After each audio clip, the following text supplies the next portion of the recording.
تو جب آپ اپنے جذبوں کی اور اپنے سوچوں کی تشکیل اپنی روحانیت سے کرتے ہیں، بجائے اس کے کہ آپ اپنے جذبوں اور سوچوں کو امپیریکل ایویڈنس کے اوپر یا اپنے اوپر گزرنے والے واقعات کے اوپر ڈال دیں، تو اس سے جو شخصیت بنتی ہے اس کا نقشہ اس شعر میں نے کھینچا ہے۔ اور یہ دو شعر میں اکٹھے سناتا ہوں، یہ آپ کو معنی اس کا۔ سوچ گریزاں جذبے ٹھنڈے، جسم پریشاں روح غریب۔ سوچ گریزاں جذبے ٹھنڈے، جسم پریشاں روح غریب، رب سے دور ہوا تو اپنی ذات مجھے بیمار لگی۔ جب آپ اللہ سے دور ہوتے ہیں تو آپ کی سوچیں بھی آپ سے گریزاں ہو جاتی ہیں، جذبے بھی ٹھنڈے ہو جاتے ہیں، جسم بھی پریشان ہو جاتا ہے، آپ کی روح بھی غریب ہو جاتی ہے، مطلب سفر میں نکل جاتی ہے، اس کو کوئی ڈائریکشن نہیں مل رہی ہوتی۔ آپ ہیں کیا؟ انسان 360 ڈگری میں 4 چیزوں کا مرکب ہے۔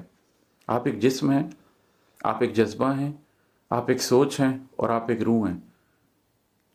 Heart, mind, body and civil, یہ چاروں چیزیں ہی آپ کی بکھر جاتی ہیں اگر آپ اللہ سے دور ہو جائیں، اور اگر آپ اللہ سے تعلق بنا لیں تو یہ چاروں یکجا ہو کر زندگی کا ایک مقصد پا لیتی ہیں۔ جسم کو چھوڑ کے جانا برسوں سخت اذیت ناک لگا، جب اللہ سے رشتہ جوڑا تب ہی روح تیار لگی۔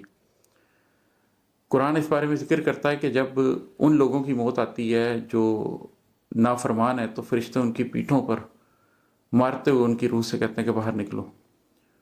اور ساتھ میں یہ بھی بتاتا ہے کہ جب اہل ایمان کی روح نکلتی ہے تو کتنی محبت سے کہا جاتا ہے، کیا اے نفس مطمئنہ، رب تجھ سے راضی اور تو رب سے راضی۔ تو جسم کو چھوڑ کے جانا برسوں سخت اذیت ناک لگا، جب روح جانتی تھی کہ زندگی جیسی میں گزار رہا ہوں اس زندگی کا انجام ٹھیک نہیں ہے، تو مرنے کو تیار نہیں تھا، موت سے خوف آتا تھا۔ جب اللہ سے رشتہ جوڑا تبھی روح تیار لگی۔ لیکن جب آپ اللہ سے رشتہ جوڑ دیں اور آپ کو پتا ہو کہ موت تو صرف ایک دروازہ ہے، اس دروازے سے گزر جاؤں گا، آگے ایک اور زندگی ہے، اور انشاءاللہ تعالیٰ اس زندگی میں اللہ کی رحمت ہے، تو آپ تیار پاتے ہیں اپنے آپ کو کہ موت چاہے جس لمحہ مرضی آ جائے۔ ربی نجنی کہتے کہتے بستی سے منہ موڑ لیا، کوہ دمن میں عمر گزاری ذات تبھی ہموار لگی۔ موسیٰ علیہ السلام نے دعا فرمائی ربی نجنی من القوم الظالمین، اور پھر مدین کی راہ لے لی۔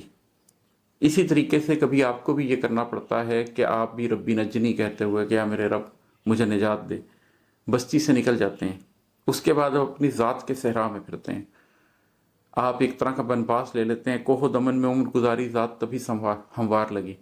آپ کو اپنی زندگی میں کچھ عرصہ بنپاس لینا پڑتا ہے، دنیا کو چھوڑ کے ربی نجنی کہہ کے سائڈ پر ہونا پڑتا ہے، اور اس کے بعد پھر آپ اپنی ذات پہ کام کرتے ہیں تو آپ کو اپنی زندگی کا کوئی مقصد حاصل ہوتا ہے۔